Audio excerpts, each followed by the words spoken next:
사랑의 달 10월을 보내면서 여러 가지 아쉬움이 또 많고 또한 기쁨도 있습니다. 상강이란 절기가 지났습니다. 새삼 어느 언론 매체에서 상강을 강조를 하더라고요. 상강의 절기는 이제 가을을 뒤로 하고 겨울을 맞이하게 되는 중요한 절기입니다.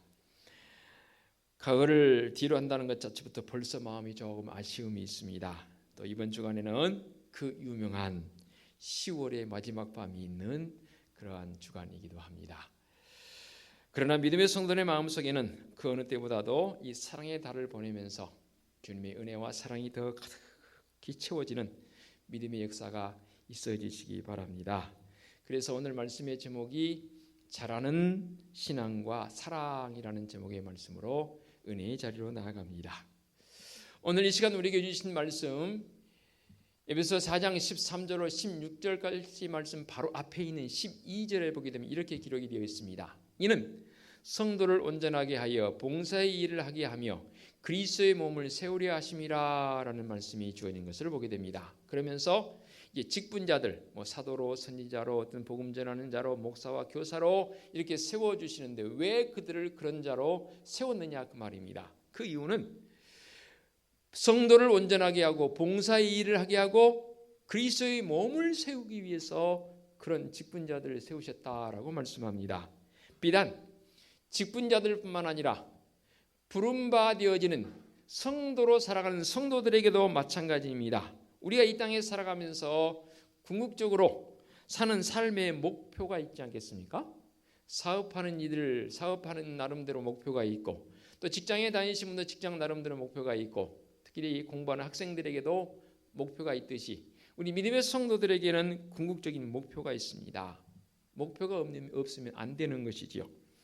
이 목표가 뭐냐? 바로 오늘 말씀에서 믿는 것과 아는 일에 하나가 되어져서 결론적으로 말씀을 드리면 그리스도의 장성한 분량에 이르도록 우리의 믿음이 자라야 된다 그 말입니다. 그리고 더 마지막 결론은 그것에 사랑을 더할 것을 말씀하고 있는 은혜의 말씀의 구조가 바로 오늘 본문이 되겠습니다. 믿는 것과 아는 일이 하나가 되어지는 것, 믿고 아는 일이 하나가 되어짐을 통해서 우리에게 주어진 게 있는데 그게 뭐냐면 믿고 알려면 제대로 믿고 알려면 첫 번째 설정되어야 할 게 뭐냐면 신앙의 대상이 분명히 파악되어야 합니다. 우리나라를 힘들게 하고 우리나라의 어떤 근본적인 틀을 망가뜨렸던 그 제도가 뭐냐면 반상제도입니다. 양반과 흔히 말해서 뭐라고 그래서 굉장히 지위를 낮게 만들었던 심지어는 노비까지 만들어지는 그러한 결국 이것은 보게 되면 종교적 영향이거든요. 종교가 그 개인에게도 마찬가지지만 나라에도 잘못 들어오게 되면 어마어마한 결과를 나타내게 됩니다. 이런 모든 것을 다 깨뜨려 버리고 하나님 제일주의로 살고자 했던 기독교적 신앙의 본질 예수 그리스도를 통해서 우리가 비로소 구원받은 성도적 삶을 산다는 것 하나님을 아버지로 창조자로 나는 그의 자녀요 백성으로 살아간다는 것 바로 예수 그리스도가 하나님의 아들이심을 고백했던 베드로의 고백 오늘날 나의 고백 우리의 고백이 된 줄로 믿습니다. 그래서 믿는 것과 아는 일에 하나가 되어지려면 첫 번째로 신앙의 대상을 분명히 해야 합니다. 그러기에 오늘 이 자리에 참여한 믿음의 성도들은 예수 그리스도를 통한 하나님의 자녀로서의 분명한 신앙의 정체성 이것이 제대로 된 줄로 믿습니다. 두 번째로는 이 믿는 것과 아는 일이 동시에 이루어져야 합니다. 더러 이제 믿음에 대해서는 그렇게 인정하는데 아는 것의 지식적 관점에서는 좀 부정적인 시각을 가진 신학자들 내지는 그런 성도들도 있더라고요. 아닙니다. 믿음과 지식은 구별을 지을 수가 없습니다. 하나 되어집니다. 무슨 지식을 말합니까? 예수 그리스도에 대한 바른 지식을 가져야 합니다. 예수 그리스도에 대한 바른 지식이 없으니까 삶에서 신앙 고백이 제대로 안 됩니다. 역으로 그리스도를 바로 알고 믿는 사람은 그의 삶의 모습이 얼마나 정결한지 몰라요. 편향된 어떠한 그릇된 신앙의 모습이 들어가게 되면 그쪽 한쪽으로만 치우치는 경향들이 심심찮게 있거든요. 그런데 예수 그리스도를 제대로 알면 그 예수 그리스도 중심의 모습에 내 삶이 연결되는 것이죠. 또 한 가지는 믿음의 성도들이 이 땅에 살아가면서 믿음과 아는 지식이 하나 되어짐을 위해서 정말로 몸부림해야 합니다. 무지라는 말 여러분 아시죠? 알지 못한다는 표현이지 않습니까? 제가 여러분들에게 더러 표현 썼습니다. 세상에 참 불쌍한 사람 중에 한 사람이 뭐냐면 내가 알지 못한다는 것 자체를 알지 못하는 것. 이게 참 불쌍한 사람이에요. 내가 알지 못하고 부족함을 깨닫게 되고 알게 되면 그것을 보충하고 그것을 또 채우기 위해서 굉장히 노력하지요. 근데 알지 못한다는 것 자체도 알지 못해요. 그러니 얼마나 불쌍한 사람이에요. 이 무지에 대해서 분명하게 우리에게 말씀하는 바 호세아 선지자를 통해서 말씀하십니다. 내 백성이 지식이 없음으로 망하는도다. 여기서 말하는 지식은 하나님을 아는 지식을 말하잖아요. 하나님을 아는 지식이 없음으로 백성이 망하게 되는데 그들이 지식이 없으니까 너가 지식을 버렸으니 하나님을 버렸으니 나도 너를 버려서 내 제사장이 되지 못하게 할 것이요 너가 너의 하나님의 율법을 잊었으니 나도 너의 자녀를 잊어버리리라. 어마어마한 말씀입니다. 이 말씀은. 그러면서 호세아 선지자를 통해서 계속 말씀하십니다. 번제보다는 하나님을 아는 것이 급선무라는 거예요. 그래서 나는 인애를 원하고 제사를 원하지 아니하며 번제보다 하나님 아는 것을 원하노라 라고 말씀하고 있습니다. 그렇습니다. 우리는 이 땅에 살아면서 나의 무지를 떨쳐버려야 합니다. 하나님을 알고 그 하나님을 아는 지식이 내 삶에서 최고임을, 그래서 사도 바울은 그의 인생에 있어서 최고의 가치로 여겼던 게 뭐였습니까? 십자가의 은혜를 아는 것. 내가 예수 그리스도의 십자가의 구속의 은총을 아는 것이 그는 세상의 최고의 일이라고 고백했지 않습니까? 그렇습니다. 우리 하나님을 신뢰하며 나가는 것, 믿음의 성도들이 해야 할 일입니다. 그러면 믿음의 성도들이 신뢰적 관점으로 잘하는 신앙의 모습으로 가려면 어떻게 해야 합니까? 가장 먼저는 온전한 사람이 되어야 합니다. 온전한 사람, 단어가 뜻이 쉽지 않아요. 그런데 좀 더 쉽게 이렇게 해석을 해보겠습니다. 이 온전한 사람이란 어떤 사람을 말하는가?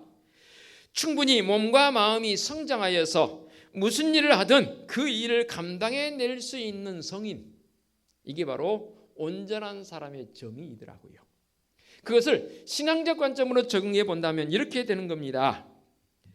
내게 주어진 믿음의 그 분량을 따라서 내게 어떤 일이 주어질지라도 그 일 속에서 하나님의 은혜를 구하고 하나님의 영광을 나타내 보일 수 있는 사람, 다툼이나 분쟁이 없이 불완전함도 제거하고 하나님 앞에 그렇게 일을 이루어가는 사람, 그가 바로 여기서 말하는 신앙적 관점에서의 온전한 사람이 되는 것이지요. 그래서인가요? 주님께서 산상수훈을 통해 제자들에게 이렇게 말씀하셨지요. 천국 백성은 하늘에 계신 아버지께서 온전하심과 같이 온전한 자라라고 그렇게 표현을 했습니다. 예, 우리는 온전한 사람이 되어지길 원합니다. 그러려면 장성해야 합니다. 곧 잘할 수 있어야 하고 잘해야 합니다. 사도 바울은 에베소 교회 성도들에게 마지막으로 장성한 분량이 충만한 데께 이르기를 원했고, 이 장성한 분량의 기준이 누구냐면 바로 예수 그리스도 그분이십니다. 그렇다면 예수 그리스도의 장성한 분량이라는 것을 무엇을 말하는 것일까요? 그것은 바로 믿음과 지식에 있어서 온전한 상태를 지칭합니다.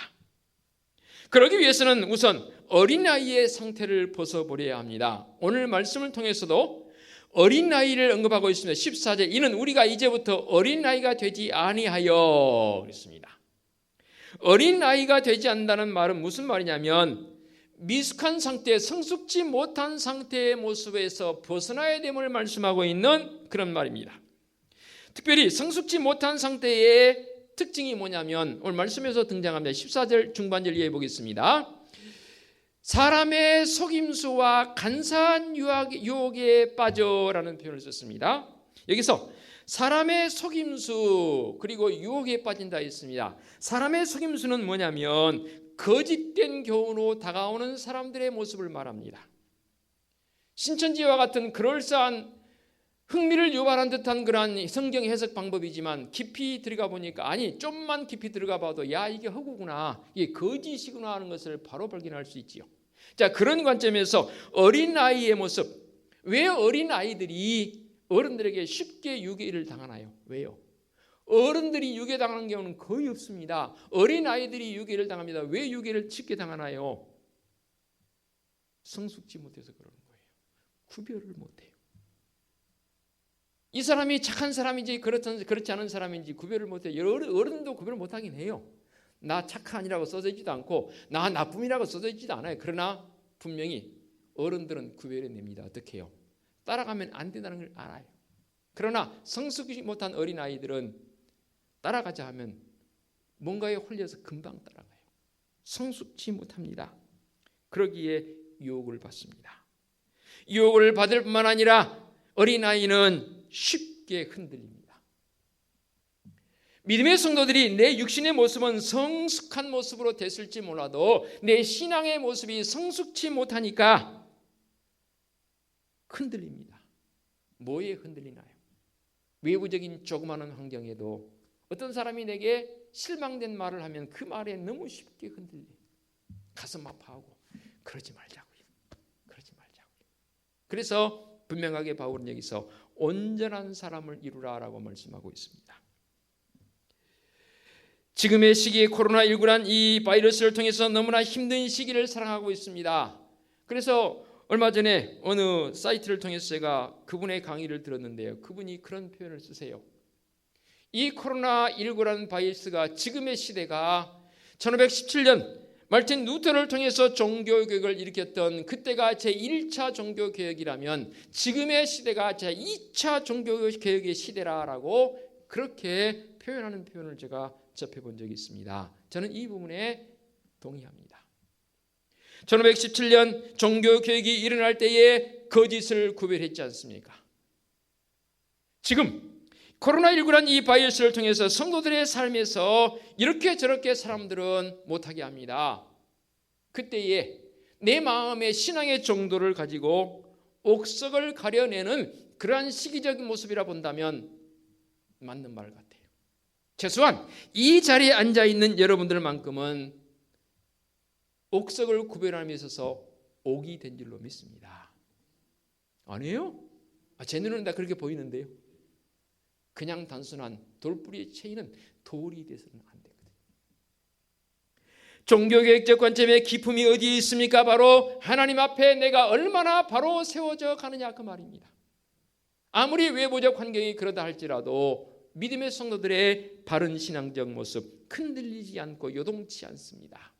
이게 바로 성숙한 사람의 모습이지요. 온전한 사람의 모습이지요. 반대로 말한다면 성숙지 못함을 통해서 흔들려버린 어린아이와 같은 모습은 우리가 버리자 그 말입니다. 어느 시인이 이런 표현을 썼어요. 이 성숙하니까 이런 표현이 생각납니다. 늙지 말아라, 성숙해져라. 뭐 유행가 가사에서는 뭐 익어간다는 표현을 쓰긴 하더라고요. 그 말이 그 말 같기도 하지만 좀 더 구체적인 표현을 쓴다면 여러분 늙지 마세요. 더 성숙해지시기 바랍니다. 아직도 공감 안 하세요? 제가 그래서 이 말씀을 준비하면서 30년 전에 제 모습을 한번 봐봤어요. 다른 걸로 볼 수 있는 게 아니라 사진을 통해서 봐보니까 와 그때 참 많이 젊긴 젊었더라고요. 30년 전이면 저도 20대 시절이 있었습니다. 우리 청년들. 저도 20대 시절이 있을 때니까요. 우리 장로님에게도 20대 시절이 있었습니다. 그렇죠? 그런데 육신의 모습은 이렇게 영어로 getting older 될 수밖에 없어요. 육신의 이 모습은 낡아져서 과거 20대 30대 모습처럼 아주 활기차게 뛰어다닐 수도 없고 그런 나의 육신의 이 모습은 그럴지라도 여러분 영적으로 늙으시면 안 됩니다. 더 성숙해지셔야 합니다. 단순히 늙는 것은 쇠퇴와 하락입니다. 그러나 성숙한 것은 보다 충실해지고 더 만숙해지는 결실을 맺는 모습을 보게 됩니다. 신앙의 나이만 먹게 되면요 성숙이 없다 보면 어떤 일이 벌어진지 아십니까? 고집만 생겨요. 그리고 열매는 없고 타인을 향해서 비평적, 그리고 그 입술에 나오는 그 언어들은 부정적 언어들만 구사됩니다. 그러나 성숙한 사람, 믿음의 성숙이 있는 사람은 우리 육신의 일념과 관계없이 얼마나 하나님 앞에 감사로 나가는지 몰라요. 얼마나 많은 사람들에게 영향력이 되는지 몰라요. 이게 바로 믿음의 신앙의 자람이 있는 성도적 삶이 되는 것 아니겠습니까? 그러면 이런 성숙한 모습으로 그리스도의 장성한 분량에 이르도록 자라려면 우리의 가장 기초가 되어야 할 게 뭐냐 그 말이에요. 당연히 예수 그리스도 그분이시죠. 그러면 예수 그리스도 그분께서 우리에게 베풀어 주셨던 게 뭐였습니까? 바로 십자가의 사랑입니다. 사랑입니다. 15절 말씀에 오직 사랑 안에서 참된 것을 하여라고 말씀하고 있습니다. 사랑 안에서 진실하라라는 말로도 번역이 되는 그런 표현입니다. 그러므로 믿음의 성도들이 삶과 언행에서 진실된 모습을 보여줘야 합니다. 사실 사랑은 우리 성도들에게서 최고의 덕목입니다. 모든 은사들 다 좋습니다. 그러나 그것에 무엇을 더하라고요? 사랑을 더하라라고 말씀하고 있습니다. 제가 좀 자랑스럽게 표현한 표현들 여러 번 표현했죠. 제가 교육학 전공자입니다. 교육학 전공하면서 이제 공부를 하는 과정 속에서 물론 전공 안 해도 여러분 여러 교육 방송이나 여러 교육 매체를 통해서 여러분 접했던 것들이 있지요. 왜 갈수록 사회가 이렇게 불안전해지고 특별히 서구 사회를 보게 되면 이런 범죄적 형태가 많이 나타날까요? 여러 가지 해석이 있지만 가장 깊은 해석, 교육학적 관점에서 해석을 해보면 사회가 이렇게 험해지고 폭력성으로 나가는 이유 중 하나가 뭐냐면 가장 큰 이유 중 하나가 바로 가정이 깨져버린 것 때문입니다. 이게 무슨 말씀이냐면 아이가 태어나서 자라면서 아버지와 엄마와 아빠의 그 사랑 속에서 기원받고 사랑 속에서 그래 내 아들 내 딸 하면서 끌어안고 때로는 우리 한국의 좋은 제도였던 대가족 제도에 아빠가 종아리 한 대 때리면 그 맞은 종아리를 쓰다보면서 그래 내 새끼 아프지 하고 해줬던 할머니의 그 사랑의 손길, 그런 사랑을 먹고 사랑을 간직한 아이들이 자라서는요 사회의 문제거리가 될 수가 없어요. 왜냐하면 충분히 내가 사랑을 받았기 때문에 그 사랑 때문에 상처받을 이유도 없더라 그 말입니다. 그런데 자라는 과정에서 이게 안 돼요. 이게 안 되니까 사회에 대해서 불만을 갖습니다. 원망합니다. 제가 심한 표현도 썼잖아요. 중2 아이가 어머니를 향해서 쌍소리를 해가면서 당신이 내게 해준 게 뭐 있냐? 돈밖에 더 줬느냐? 아침에 일어나면 엄마 얼굴이 보이지 않습니다. 엄마 퇴근이 늦습니다. 집에 와도 엄마 얼굴이 보이지 않습니다. 그래서 가정도우미를 통해서 그 아이를 키우도록 했습니다. 엄청난 상황에 처해졌습니다. 엄마가 아들에게 다가갔습니다. 아들이 하는 말이 쌍소리를 합니다. 그리고 좋게 말해서 당신입니다. 당신이 내게 해준 게 뭐냐? 돈밖에 더 줬느냐?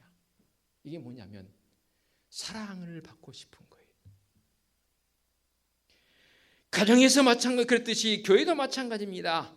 정말로 주님 안에서 십자가의 구속의 은총의 사랑을 내가 듬뿍 간직한 성도들, 그리고 단상에서 참으로 설교자들을 통해서 예수 그리스도의 십자가의 사랑이 얼마나 큰지를, 주님의 은혜가 얼마나 큰지를, 그것이 우리가 얼마나 고귀한지를 선포되어지고 설교되어지고 가르침받아질 때 그것을 경험한 성도적 삶의 모습은요 건강한 모습이 되는 거지요.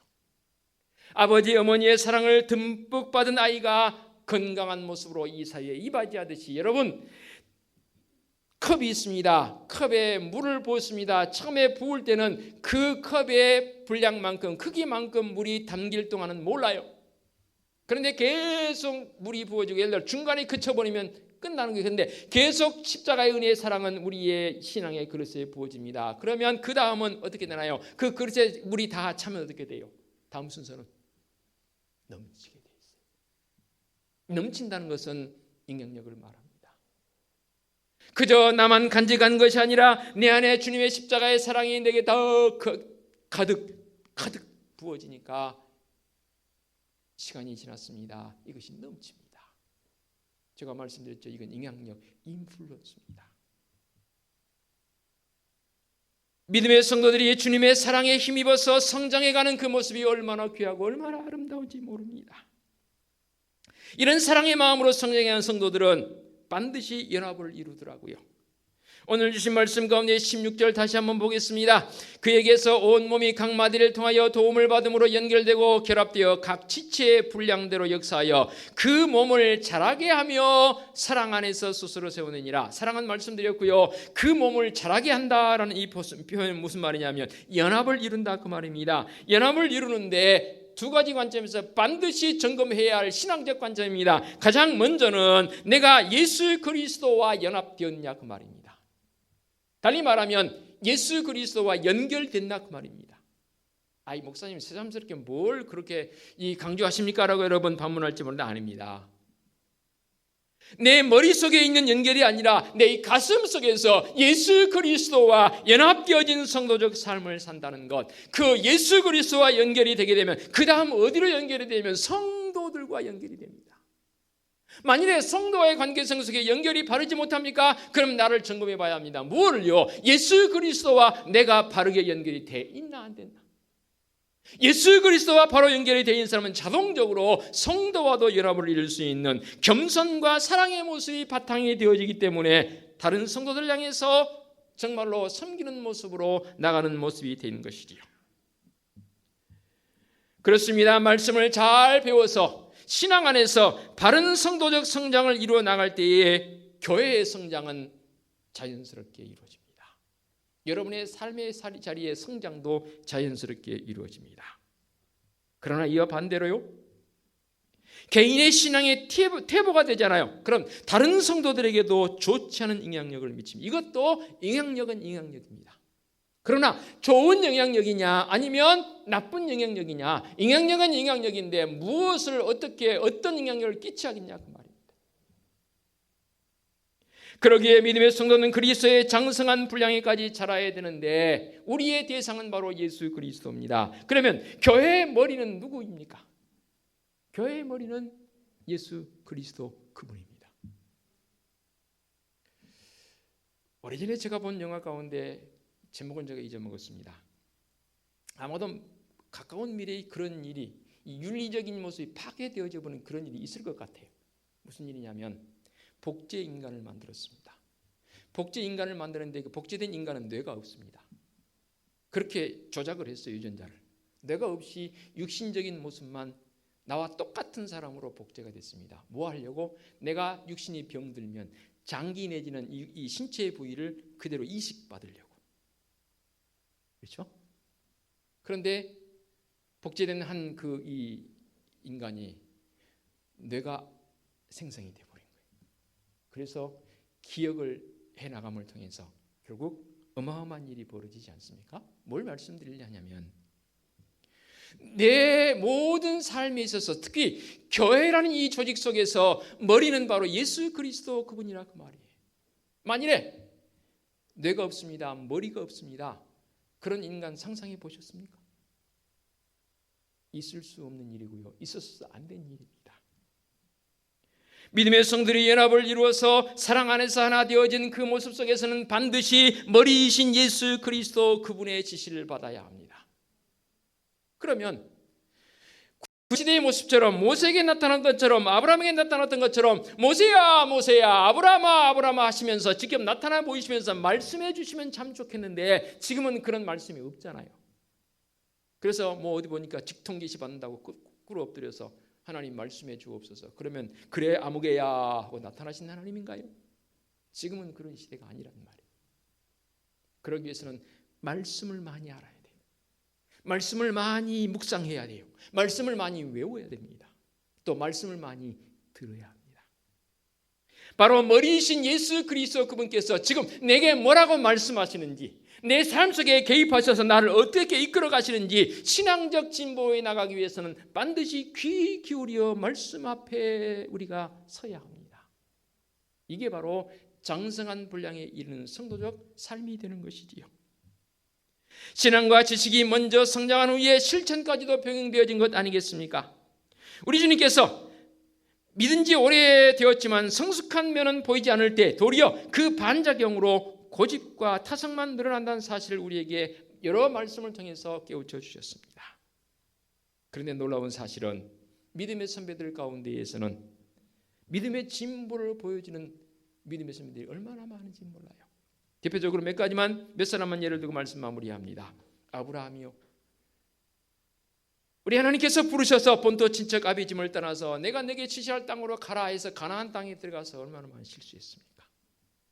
그런데 결국 믿음의 진보가 있음을 통해서, 자람을 통해서 믿음의 조상이 되었습니다.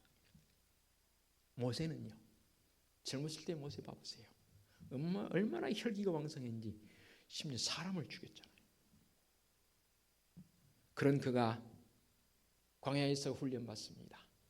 그리고 그의 손길을 통해서 이스라엘 백성이 출애굽되어집니다. 위대한 지도자로 남게 됩니다. 한 사람 더요, 베드로 볼까요? 모세의 버금가게 베드로는 참으로 성격이 급한 사람입니다. 오죽하면 말고의 길을 자를 정도로 성격이 급한 사람이겠습니까? 그런 그가 성령의 놀라운 임재를 경험하고부터 어떻게 바뀝니까? 순교의 자리에서 자신이 예수님처럼 십자가에 바로 못 박힐 수 없다는 거예요. 그리고는 거꾸로 십자가에 못 박혀서 순교했던 베드로의 모습, 그 신앙의 모습이 바로 자라는 자의 모습 아니겠습니까? 사랑하는 성도 여러분, 우리 믿음은 반드시 자라야 합니다. 자라지 않으면 안 됩니다. 자라기 위해서는 주님의 십자가의 사랑 가득 채워져서 내게 어떤 환경이 주어질지라도 그 환경을 넉넉하게 이기는 자의 모습으로 나갈 수 있는 성도적 삶이 되어주시길 부탁드리겠습니다. 기도합니다. 거룩하신 아버지 하나님, 자라는 신앙을 우리에게 주시니 참으로 감사합니다. 그리스도의 장성한 분량에 이르도록 우리가 자라야 합니다. 주님의 십자가의 사랑, 그것을 간직한 자의 모습으로 자라갑니다. 오 주님, 믿음의 성도들의 이런 진보를 통해서 더욱 하나님의 영광을 구하며 나갈 수 있는 성도들을 되게 하여 주시옵소서. 예수 그리스도의 이름으로 기도하옵나이다. 아멘.